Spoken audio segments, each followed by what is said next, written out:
Hello, we are Young Inspectors, a group of young people who live, learn and socialise in Merton. The council wants to know how COVID has affected people like us and what we want for the future.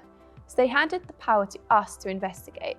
To do this, we created surveys and hosted focus groups, around 35,000 minutes from over 2,000 young people. You've probably contributed through your school or youth group. Maybe you even recognise us. These are our findings. This is our voice.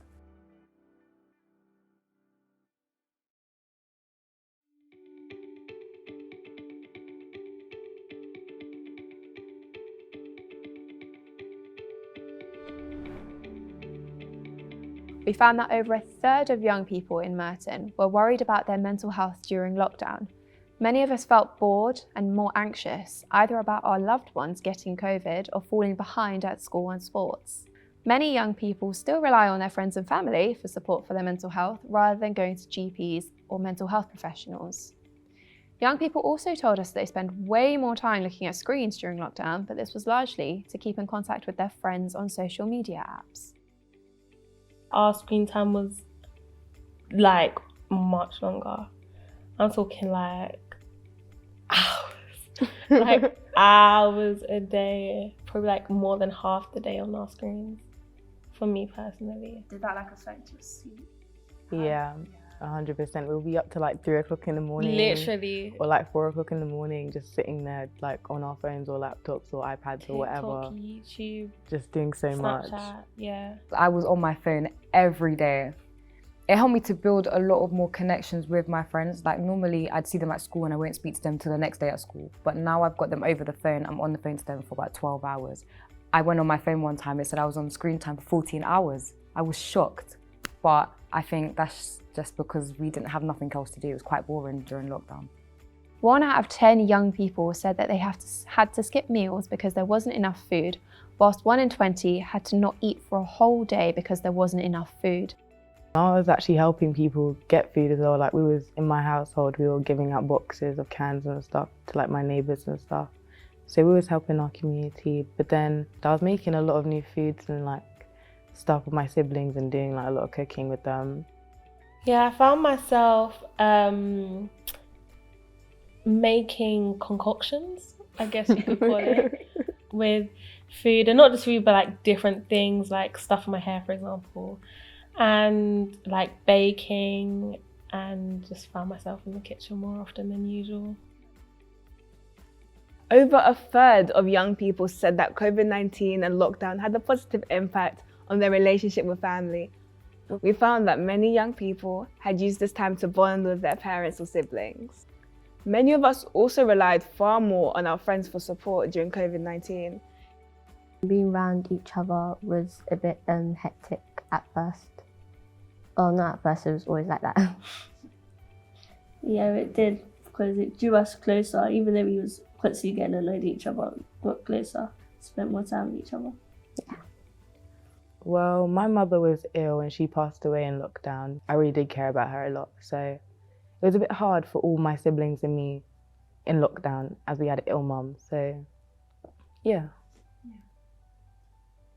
Her family was on my mind all the time. Yeah. Like literally. She'd come over sometimes and she'd just say hi to my mom, and it would have to be like either outside the door or something. It was just so long. Yeah. But it's so lovely to see that people, throughout this whole journey I've been on, there's people still here for me. COVID really affected our education, and many of us found it harder to learn online, especially if we were in important stages of our education, such as doing exams or moving school. Learning at home could be filled with distractions, with failing Wi-Fi or no space to work away from family. As a result, we found that 3 out of 4 young people were worried about falling behind or felt less confident about their learning because of COVID-19 and lockdown. I feel like before lockdown there was a structure. Obviously we had Year 7, Tier 8, Tier 9, everyone was learning. Lockdown kind of interrupted everything. It stopped a lot of people from learning. A lot of my friends personally that I know, they would stop going on to online lessons. They were left far behind. Me, myself, I was left quite far behind after a long 7-month period of no learning. At first, he didn't have the laptop, and our school contacted our mum asking why we hadn't Ravi was not attending our online sessions, so they provided us with a laptop to share until we was back at school. It was really stressful. Especially like the subjects I found easier. I was alright with those, but other subjects such as history and English I struggled with the most. So not being able to get the information I needed and the support I needed, it affected my grade. Whereas if we wasn't in lockdown, I could have got a better grade. I was in year 11 when COVID happened, so we didn't really have a proper leavers party. School didn't really help with transitioning. I don't know if that's because of COVID or they just wanted us to go, but me personally, I think they could have done better, like going to a different environment, some people's mental health, and I know now some people's mental health is not that good, like they're overthinking stuff, anxiety, depression. Young people feel safe across the borough. However, certain areas in the borough were seen as more unsafe, and certain groups in the borough feel more unsafe. This was similar to our findings on the police, where generally young people had a positive opinion of the police, but certain groups were more likely to have a negative opinion. We also found that over a third of young people in Merton said they knew someone who had been stopped and searched, while 1 in 10 had been stopped and searched themselves. I see a lot of people being stopped and searched in my community. I don't really like how that happens a lot because normally it's not for a good reason, so it's not even to ask on their awareness, if they've seen someone or anything, and it's just scary in general. It's like they have an image on who they want to stop, and you see a normal pedestrian walking on the road. What to the police, they might seem as if they're in a gang, getting stopped at 14, 15. That's wrong. I personally think it's really wrong. I think they should live a childhood without all of that. I feel like school kind of acted like a distraction to most people, and once you're out of school and people had nothing to do, if they went online playing games on their phone on social media, they wanted to go outside, and more people were groomed into poorly behaved groups, and it led to more delinquents in more areas. I attend my youth club because I feel like it's a safe area for everyone to be in. It's a safe environment. Not really many trouble goes on, and like when people are feeling down or if they're bored, rather than going out and doing something that could get them into trouble, going there is like a kind of like a getaway for most people.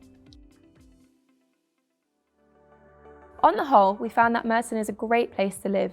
We love our local area and we want to take more care of it. We have vibrant local communities and we want to see young people represented both within these communities but also in decision making about spaces for young people. When it comes to having a voice, we found that young residents feel excluded and not listened to when it comes to decisions that impact them locally. Almost half of young people in Merton said that they have felt that they have no say at all in how projects and activities are designed for young people. I'm so happy that we at Merton have decided to do this survey and to listen to young people. We've been doing a larger resident survey, and I think that's really, really important too. But often if you do that, you miss out the voices of the children and young people whose experiences might be very different. And it's those young people growing up here whose future we really care about. So we really want their views on how we invest going forward over the next 10, 20 years in what we're doing in Merton. And so what we really want to do is get some clear recommendations coming out of this about what Merton should be doing to address the concerns that have been come up, but also address the kind of positive things that people like about the borough and make sure that we're supporting those as well. So I've really enjoyed looking at the results coming through the survey, but I'm really keen and really happy to kind of meet the Youth Parliament, the young inspectors and all those young people directly involved in this to hear their thoughts and make sure that they're telling us directly as decision makers what they want to happen as a result of this.